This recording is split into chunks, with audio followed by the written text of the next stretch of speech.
আমার রবের সাথে আমার কথোপকথন। আমার রব আমাকে যা বলেন, হে আমার বান্দা, আমি জানি কেন তোমার অন্তর এত বিক্ষিপ্ত। আমি জানি কিসের জন্য তোমার এত হাহাকার। দুঃখ পেও না, আমি তোমার পাশে আছি।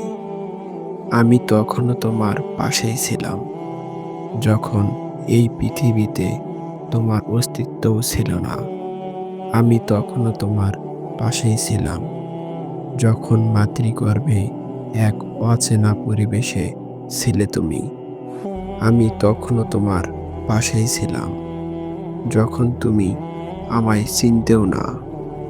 আমি তখনও তোমার পাশেই ছিলাম, যখন তুমি আমার অবাধ্য ছিলে। আমি এখনো তোমার সাথেই আছি। তুমি ধৈর্য ও সালাতের মাধ্যমে আমার কাছে সাহায্য প্রার্থনা করো। আমি তোমার পাশে আছি। এই দুনিয়াবাসী তোমার কিছুই করতে পারবে না।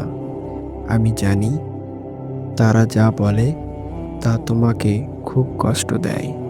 আমি জানি তাদের আচরণ তোমার অন্তরকে ছিন্ন বিচ্ছিন্ন করে দেয়।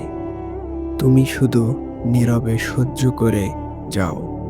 অচিরেই তুমি জানবে তুমি ভুল ছিলে না। হে আমার প্রিয় বান্দা, তুমি সব সময় আমায় বলো, কেউ আমাকে বোঝে না। আপনি তো আমায় বোঝেন। হ্যাঁ, আমি তোমাকে বুঝি। তোমার অন্তর সম্পর্কে আমি সম্পূর্ণ অবহিত।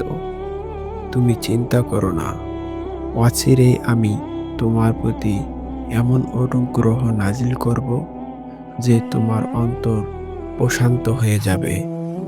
তুমি আমায় সব সময় ডেকে বলো, ইয়া আল্লাহ, আপনি আমার প্রতিশ্রুতি পূর্ণ করুন।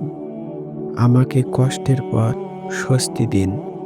তুমি চিন্তা করো না, আমি খুব দ্রুতই তোমার প্রতিশ্রুতি পূর্ণ করব।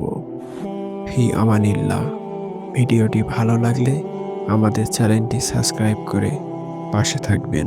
আসসালামু আলাইকুম।